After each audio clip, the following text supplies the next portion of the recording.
মাশাআল্লাহ, আসসালামু আলাইকুম রহমতুল্লাহ। ভিউয়ার, আজকে আমার মাদ্রাসায় প্রথমবারের মতো আমি আমার ছেলেপেলেদের সাথে এই রাতের খাবার খেতে বসছি।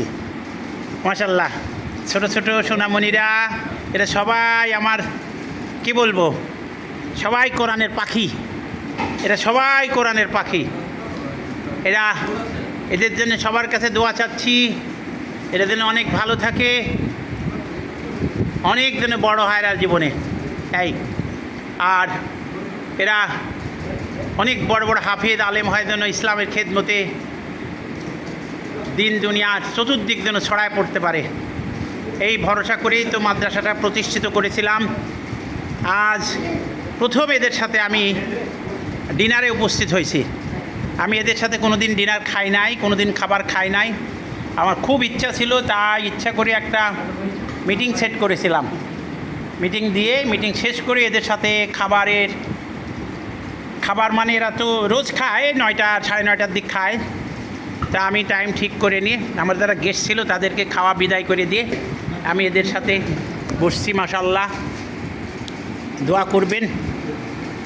আমাদের আরও অতিথি আছে, টিচার আছে, এই জায়গা সবাই আছে। আমাদের সব থেকে কাছের লোক হল ইসলাম ভাই, সারাটাক্ষণ আমার সাথে থাকে।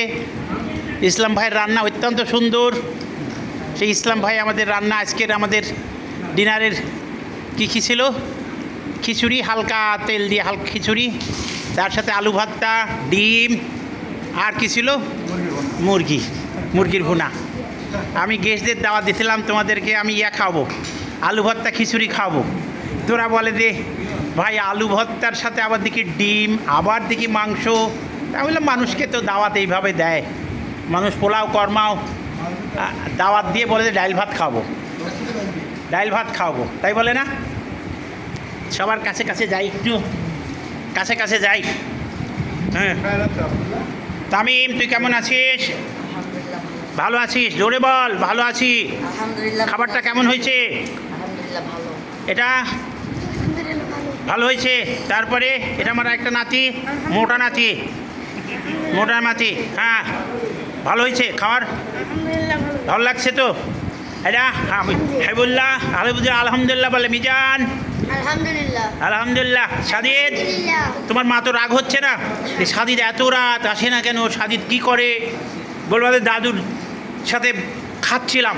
ঠিক আছে, আলহামদুলিল্লাহ। তুমি বাস, এটা আমার কোরআনের পাখি, হাফেজ মোহাম্মদ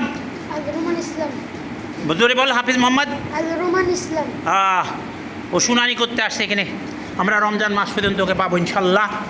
তুমি আলহামদুলিল্লাহ, জোরে বলতে হয়। আলহামদুলিল্লাহ। বাস বলো। বাস। তামিম, আবদুল্লাহ, খাবার কেমন হয়েছে? ভালো হয়েছে। আর কানবে না তো? আবদুল্লাহ আর কানবে না। এটা একটা হাফিজ সাহেব, তোমার নাম বলো, সালাম দাও। হ্যাঁ, তাই, ওয়ালাইকুম আসসালাম। এটা বাস, ঠিক আছে। সাথে এখানে আছে মাদ্রাসা পরিচালনা কমিটি আছে, মাদ্রাসার শিক্ষকবৃন্দ আছে, বেশ কয়েকজন হাফেজ আছে এখানে। মাশাআল্লাহ, সবার কাছে দোয়া প্রার্থী, আমরা দোয়া চাই আমাদের মাদ্রাসার জন্য ভালোভাবে চলে। মাদ্রাসা অনেকে অনেকভাবে নষ্ট করার চেষ্টা করতে চাচ্ছে। মাদ্রাসাটা কাদের? জোরে বলেন। আমাদের। ঠিক আছে, মাদ্রাসা রক্ষা করার দায়িত্ব কাদের? বাস, বললাম আমাদের, আল্লাহ আমাদেরকে দায়িত্ব দিতে বলেন। বাস, ঠিক আছে, বাস। তো ঠিক আছে, প্রতিদিন যখন দোয়া হবে, মাদ্রাসায় যারা দেখছেন সবাই কাজ করে, সবার জন্য দোয়া করবেন। আর যারা মাদ্রাসার ক্ষতি করতে চায়, আল্লাহর কাছে বলবেন যে তাদেরকে হেদায়েত দান করো। আর যদি হেদায়েত দান করে যদি না শুনে, তো তাদেরকে খতম করে দিতে বলো, আল্লাহকে বলো খতম হয়ে যাক। এসব লোক দুনিয়ার দরকার নাই। ঠিক আছে, আচ্ছা, ভালো থাকবেন ভিউয়ার্স। আজকের মতো এখানে রাখছি। আল্লাহ হাফেজ। আসসালামু আলাইকুম রহমতুল্লাহি ওয়া বারাকাতুহু।